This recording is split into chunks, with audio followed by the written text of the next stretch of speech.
Class. आज हम पढ़ने जा रहे हैं geography.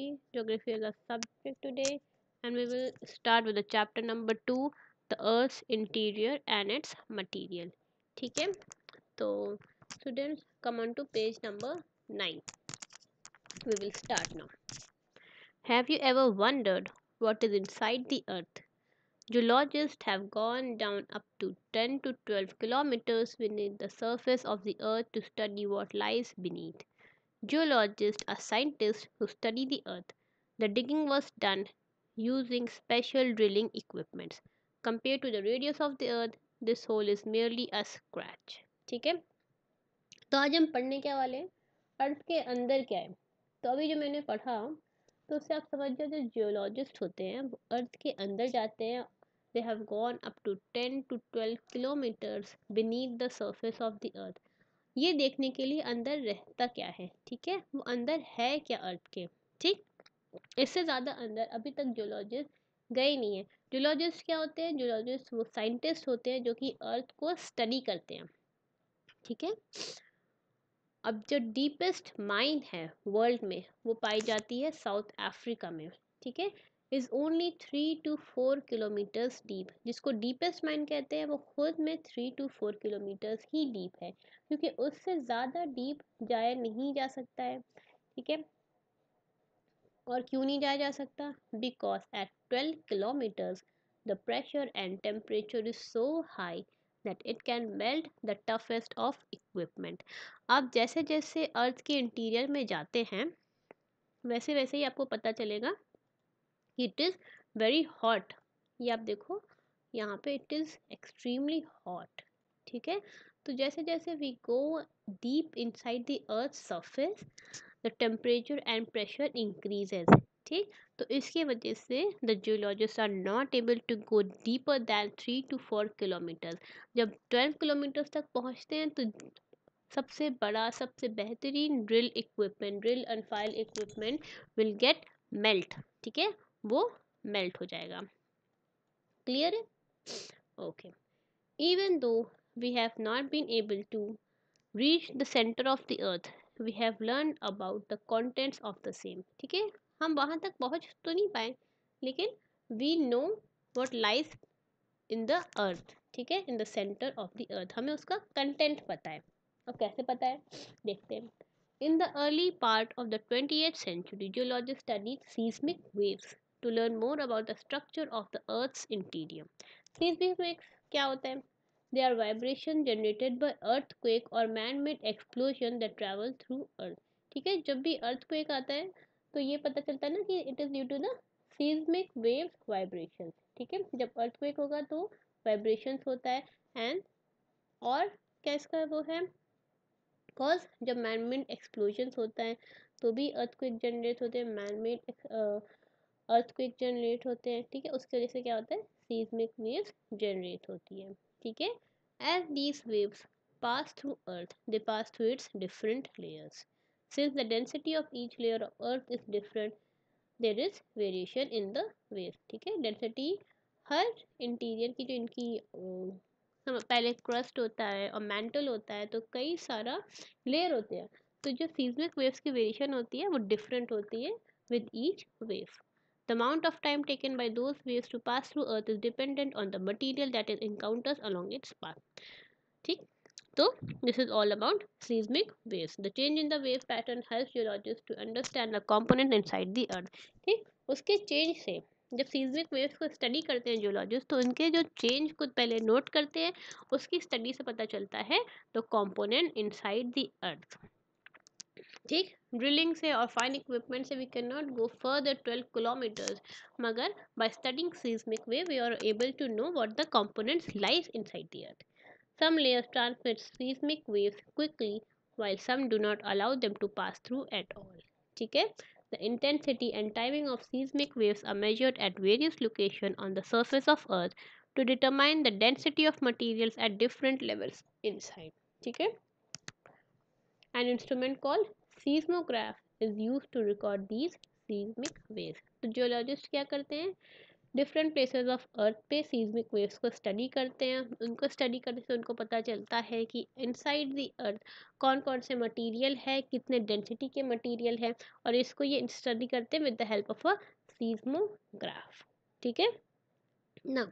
The interior of the earth, the detail study about the interior of the earth is generally done by the geologist. ठीक है, जियोलॉजिस्ट ही करते हैं because they study earth. However, an elementary knowledge about the structure of the earth is necessary to understand geography. It will help to understand the changes taking place on the surface of the earth. ठीक है, तो ये primary knowledge हम लोगों को भी पता होनी चाहिए, so that we may know and understand geography. From the study of seismic waves, we learned that the interior of the earth is not composed of the same material. ठीक है, कुछ materials पास होने देते हैं सीस्मिक वेव्स को, and some of them do not let them pass. तो उससे हमें पता चलता है कि it is not made of the same material, कहीं पर डेंसिटी ज़्यादा है, कहीं पर डेंसिटी कम है। ठीक है, the density of the earth's material increases gradually from the surface toward the centre. जो आप सेंटर देख रहे हो आप इसमें, इसको कहते हैं कोर। ठीक है, तो जो कोर होता है उसकी डेंसिटी सबसे ज़्यादा होती है। अब क्योंकि उसकी डेंसिटी सबसे ज़्यादा है तो हम ये कह सकते हैं कि जैसे जैसे हम सेंटर की तरफ जाते हैं तो डेंसिटी इंक्रीज होती जाती है। ठीक है,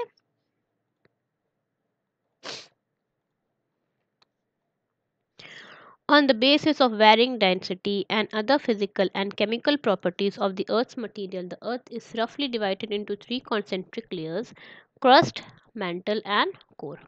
This arrangement can compare to that of onion with its shell one inside the other. ठीक है, आपने अनियन देखा होगा, आपकी मदर खाना बनाती हैं तो उसमें आपने अनियन तो देखा होगा।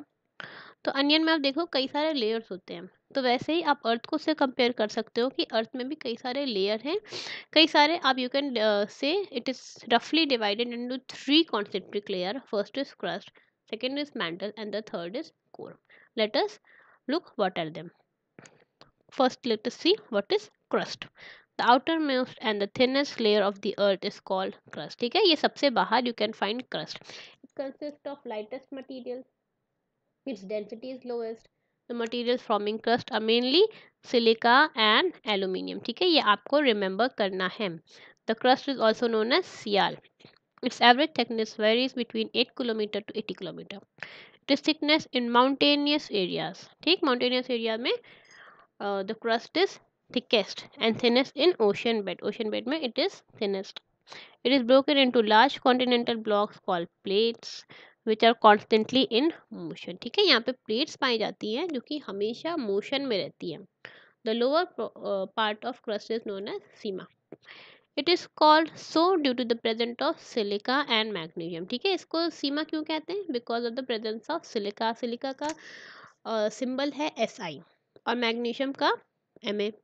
तो therefore it is known as Seema, Si and Ma. It is mostly present under the continents. The density of the crust is less than 3 gram per centimeter cube.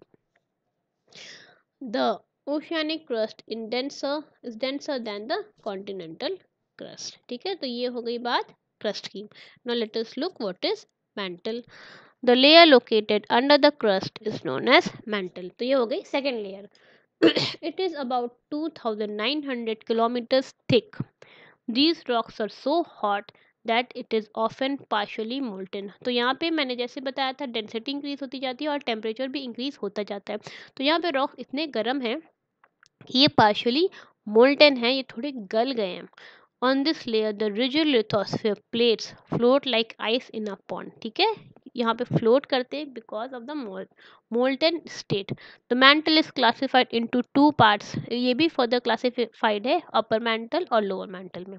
Upper mantle is in solid form and the lower mantle is in semi-molten condition because of that high temperature. The density of mantle varies between 3.5 and 5.5 gram per centimeter cube.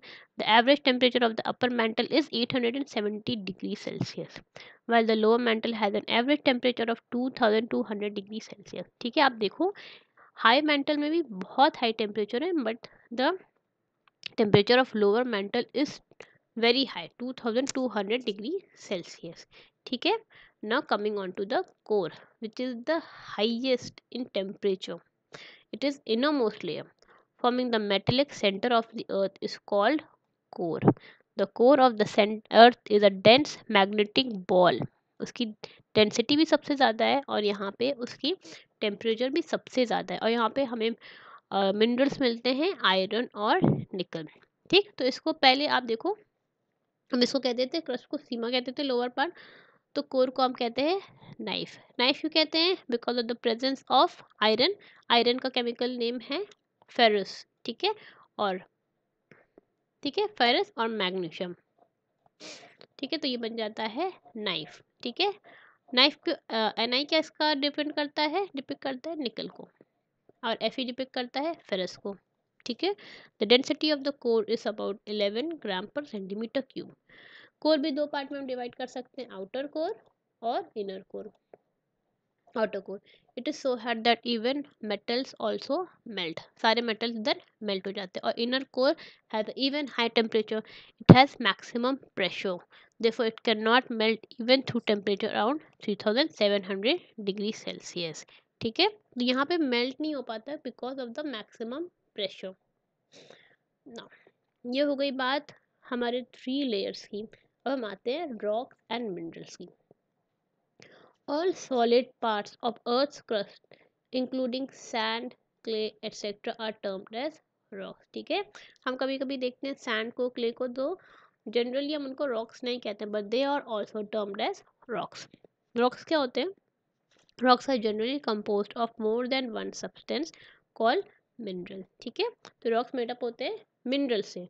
Minerals क्या होते हैं? Minerals are natural inorganic substances which contain one or more elements and which have definite physical and chemical properties. ये है definition mineral की. Mineral होते हैं ऐसे inorganic substances जो कि हमें नेचुरली फाउंड होते हैं, जिसमें one or more elements combine करते हैं. ठीक है, और वो एलिमेंट्स की डेफिनेट फिजिकल और केमिकल प्रॉपर्टीज होती हैं. क्लियर है? Now those rocks which have a heavy concentration of metallic minerals are called ores. ठीक है, जिस रॉक में बहुत अच्छा हैवी कॉन्सेंट्रेशन है मेटेलिक मिनरल का, उनको हम कहते हैं ores.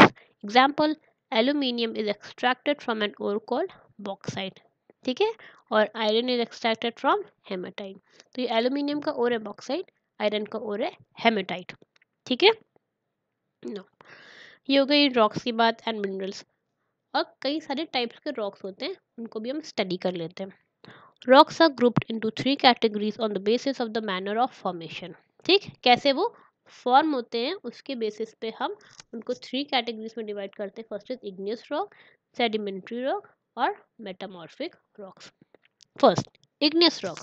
The hot lava that flows out during volcanic eruptions cools down, solidifies over a period of time and form igneous rocks. Igneous rocks are also called primary rocks. ठीक है, जो volcano erupt होता है उससे जो लावा निकलता है, फिर जब वो ठंडा हो जाता है तो वो जो रॉक्स बनता है उसको कहते हैं igneous rock और primary rock. ठीक है, primary rocks formed on the surface of the earth are called extrusive rock. जब सर्फेस ऑफ द अर्थ में आता है इसको कहते हैं extrusive rock. They have a fine grain structure. Basalt is an example. ठीक है, basalt is an igneous rock. The Deccan trap region in the Deccan plateau is made up of basaltic rocks. ठीक है, magma, molten rock that gets trapped in veins deep inside the earth, cools down over a long period of time and forms rock. These primary rocks are called intrusive rock. जो बाहर हमको मिलते हैं उसको कहते हैं एक्सट्रूसिव रॉक, और जो मैग्मा जो अर्थ के क्रस्ट के अंदर मिलते हैं, ठीक है, that gets trapped deep inside earth और उसके बाद वो कूल होते हैं, उनको कहते हैं इंट्रूसिव रॉक्स. ठीक है, now second, sedimentary rocks. Igneous rocks are exposed to natural agents like wind, water, and glaciers. These agents break the rock on the Earth's surface into small fragments. Sorry. The small fragments convert into tiny particles gradually. Tiny particles of rock called sediments are carried by these moving agents.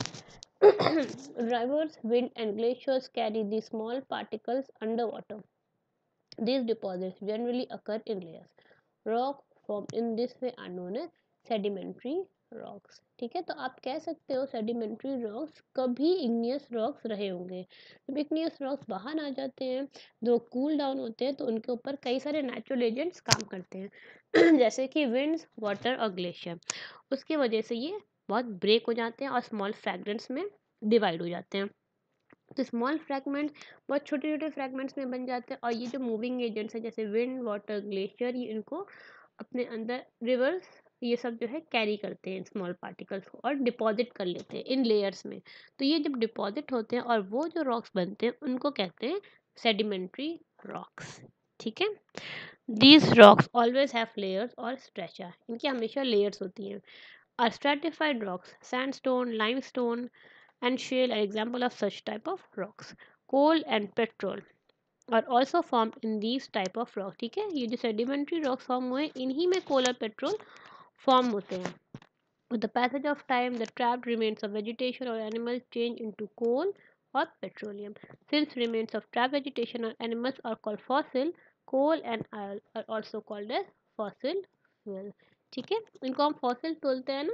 जो trap vegetation होता है और remains होता है, जब वो remain हमको rocks में मिलते हैं तो हम उनको कहते हैं फॉसिल्स। तो जब तो कोल और ऑयल को हम क्या कहते हैं, फॉसिल फ्यूल्स कहते हैं। ठीक है, fossil provide information about age of rocks which were formed millions of years ago. ठीक है, ये जो रॉक्स बनते हैं सेडिमेंट्री रॉक, उसके जो फॉसिल्स मिलते हैं हमें, वो हमको बताती है एज ऑफ रॉक्स। ठीक है, कितना पुराना कोई रॉक है और उसकी एज हमें पता चलती है, that were form millions of years ago. ठीक है, third rock that is metamorphic rock. When igneous and sedimentary rocks are subjected to great heat and pressure, their original character and appearance completely change, giving them a new form. ठीक है, igneous और sedimentary rocks को हम high heat में और high pressure पे subject करते हैं, तो वो बन जाते हैं मेटामॉर्फिक रॉक, जो कि बिल्कुल अलग होते हैं igneous और sedimentary रॉक से। इनके एग्जाम्पल्स हैं मार्बल, क्वार्टजाइल और graphite, etc. Limestone changes to form marble. Marble कैसे बनता है, लाइमस्टोन से। ठीक है, sandstone changes to form quartzite, sandstone से बनता है क्वार्टजाइल, और coal changes to form graphite. ठीक है, तो ये सारे फॉर्म हैं, पहले ये सब थे सेडिमेंट्री रॉक्स और इग्नियस रॉक्स, और फिर ये बन जाते हैं after great heat and pressure apply होता है इन पे, तो ये बन जाते हैं मेटामॉर्फिक रॉक्स। ठीक है, नाउ आज हम यहीं तक रखते हैं अपनी क्लास। नेक्स्ट क्लास में हम 2 टॉपिक और बचे हैं, रॉक साइकिल और uses of rocks and mineral, उसको भी हम कंप्लीट कर लेंगे। ठीक है, तो हमारा ये चैप्टर कंप्लीट हो जाएगा। ओके, तो आज हमने कौन कौन से टॉपिक्स कवर कर लिए। हमने इसका इंट्रोडक्शन कंप्लीट कर लिया, अर्थ इंटीरियर एंड इट्स मटेरियल का। इंटीरियर ऑफ द अर्थ को देख लिया कि 3 लेयर्स में डिवाइडेड होती है, क्रस्ट, मैंटल और core. And we saw rocks and minerals, the types of rock, igneous rock, sedimentary rock and metamorphic rock. ठीक है, आई होप आज की क्लास आपको क्लियर हो गई। कोई डाउट होगा, कोई कन्फ्यूजन होगा तो आप मुझे कॉन्टैक्ट कर लेना। ठीक है class, so we will wrap up till here only. Goodbye class.